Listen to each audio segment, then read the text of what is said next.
हरे कृष्णा।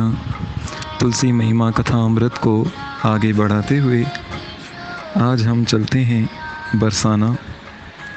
जब हम बरसाना की परिक्रमा करते हैं तो उस परिक्रमा मार्ग में एक सम्मार्ग, एक समाधि के दर्शन होते हैं, जहाँ पर शाम जू के बहुत सुंदर पद गाए जाते हैं और वैष्णव भक्त दर्शनार्थी उस सम्मार्ग पर जाकर अपने श्रद्धा सुमन अर्पण करते हैं। और वो जो सम्मार्ग है, वो समाधि है, वो एक ऐसे वैष्णव भक्त का है जिसका जन्म एक मुसलमान परिवार में हुआ था। और उनके विषय में आपने एक भजन तो श्रवण किया ही होगा।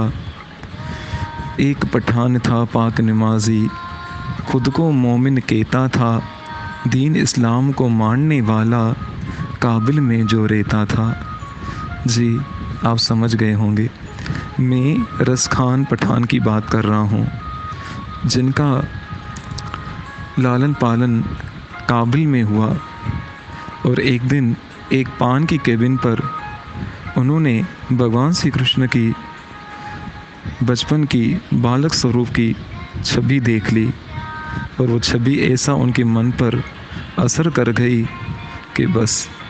पर जैसे उसकी दृष्टि कृष्ण के चरणों पे पड़ी तो चप्पल नहीं थे। रसखान मोहित हो गया कृष्ण पर कि ये सुंदर सा बालक कहाँ मिलेगा, कितने कोमल से चरण हैं इसके, मैं इसके लिए चप्पल लेकर जाऊंगा।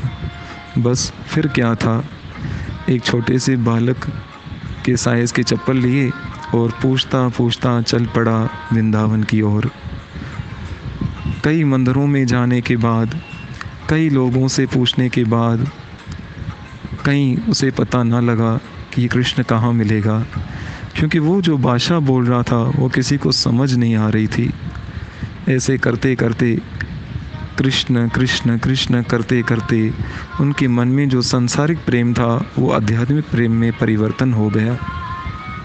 और अंत में थक हार कर एक रात्रि को बिहारी जी के चौखट पे ही सो गया। लोग उसे पागल समझ रहे थे, लेकिन किसी को क्या मालूम कि ये कृष्ण प्रेम में पागल हो चुका है। और रात्रि के समय स्वयं बिहारी जी मंदिर से बाहर आए और रसखान को जगाया। रसखान कृष्ण को सामने देखकर बेसुध हो गया। विश्वास नहीं हो रहा था कि कृष्ण मेरे सामने हैं।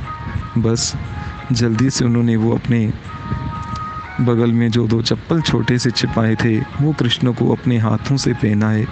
कृष्ण ने पूरे ब्रज की यात्रा करवाई, उनको दर्शन कराए और इस प्रकार उनको कृष्ण का साक्षात्कार हुआ। और वो रसखान पठान अपने गले में बहुत सारी मोटी मोटी लकड़ियों की तुलसी धारण करता और कृष्ण के पद गान किया करता। आज भी उनके पद ब्रज में बहुत मशहूर हैं।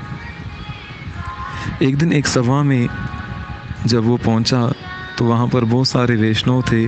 उन्होंने रसखान से पूछा कि कोई लोग 1 राउंड की तुलसी धारण करते हैं, कोई 2 राउंड की तुलसी कंठी धारण करते हैं, कोई 3 राउंड की तुलसी कंठी धारण करते हैं, पर आप इतनी मोटी मोटी लकड़ियों की इतनी सारी तुलसियाँ धारण करते हो, इसका कारण क्या है?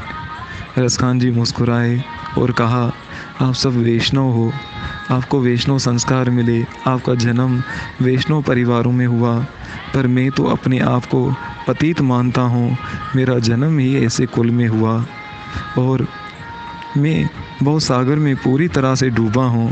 पर मुझे विश्वास है कि तुलसी महारानी के सहारे मैं इस भव सागर से पार हो जाऊँगा। संसारी तौर पे देखा जाए कि अगर कोई व्यक्ति समुद्र में डूब रहा हो और किस्मत से उसके हाथ में एक लकड़ी का तख्ता या लकड़ी मिल जाए तो उस लकड़ी के सहारे पर वो उस सागर को पार कर जाता है। तो ये तो एक साधारण लकड़ी है जो उसे समुद्र से पार करवाती है। ये तो साक्षात तुलसी महारानी है जो कृष्ण को अति प्रिय है। अगर इसको हम धारण करते हैं तो ये हमें भव सागर से पार कराएगी। हरे कृष्णा। धन्यवाद।